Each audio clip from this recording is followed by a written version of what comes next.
हमारे जितने भी धर्म के आचार्य लोग हैं उन्होंने बड़े बड़े अपने आश्रम का निर्माण तो किया है। उसी जगह पे कोई विधर्मी जैसे क्रिश्चियन समुदाय हुआ या मुस्लिम समुदाय हुआ, इन्होंने अपने अपने शिक्षा व्यवस्थाओं के अपने हिसाब से उनने ढाला है। जैसे कि क्रिश्चियनों ने अपने स्कूल्स खोले हैं, मिशनरीज़ के स्कूल खोले हैं, और इसी प्रकार से मुसलमानों ने जो अपने क्या बोलते हैं उनको मदरसे वगैरह जो खोल के रखे हैं। लेकिन हमारे धर्म के लोगों को कब ये जागरूकता आएगी कि हम संस्कृत विद्यालय खोलें जो है ना हर चीज़ों में पारंगत हो वहाँ के बच्चे। आज के समय में विदेशों में संस्कृत का जिस प्रकार से बढ़ावा हो रहा है, लेकिन हमारे देश में वो चीज़ उतनी ही नीचे आ रही है।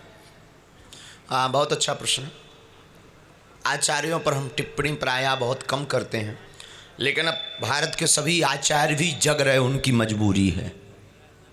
लेकिन उसमें एक हम प्रार्थना आपसे भी करेंगे, आचार्यों से ज़्यादा अगर हम लोग जाग जाएंगे तो आचार्यों को जगना ही पड़ेगा।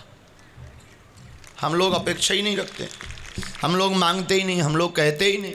हम लोग जब आचार्यों से विद्यालय गुरुकुलम की मांग करेंगे कि आपका इतना बड़ा मठ है, इतना बड़ा मंदिर है, हमारे गांव वालों के लिए एक ठिया गुरुकुलम की व्यवस्था करवाइए, तो आचार्यों को बनाना पड़ेगा और इससे हमारे सनातन संस्कृति का प्रचार होगा। दूसरी बात आपने इसी में लाइन जोड़ी है कि विदेशों में संस्कृत का बड़ा प्रचार होता, भारत में कम।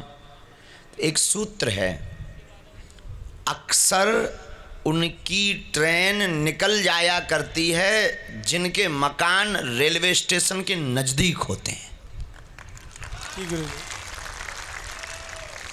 उन्हें लगने लगता यही तो है स्टेशन, क्या जाना, तब तक रेलगाड़ी निकल जाती है। यही हम लोगों का हाल है।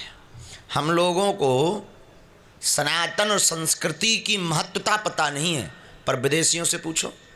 कल धाम पर 2 विदेशी नागरिक कहाँ से आए थे, हम स्थान भूल गए, आए थे और वो इतने शरणागत, इतने नतमस्तक, तो हम लोग नहीं समझ पाते महिमा, लेकिन विदेशियों को पता है कि संस्कृति और संस्कृत में कितनी ताकत है।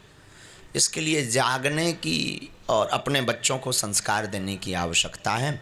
दोनों सुझाव आपके बहुत अच्छे हैं। आप अपनी मांग शुरू करिए गुरुकुलम की जगह जगह मंदिरों में। महाराज जी, एक और क्या इसकी शुरुआत हम ये समझ सकते हैं कि बागेश्वर धाम से भी इसकी कोई नई शुरुआत आपके द्वारा होगी? हम ही भर अकेले दिखा रहे तो मैं सर, गुरुदेव आपकी है ना फैंस फॉलोइंग बहुत बढ़ गई है, तो आप जो कहेंगे तो शायद ज़्यादा लोगों तक आएगी। तपवा लियो बेटा तुम हमें। ठीक है प्रभु, आपकी आज्ञा श्रोधार है, गुरुकुलम होगा।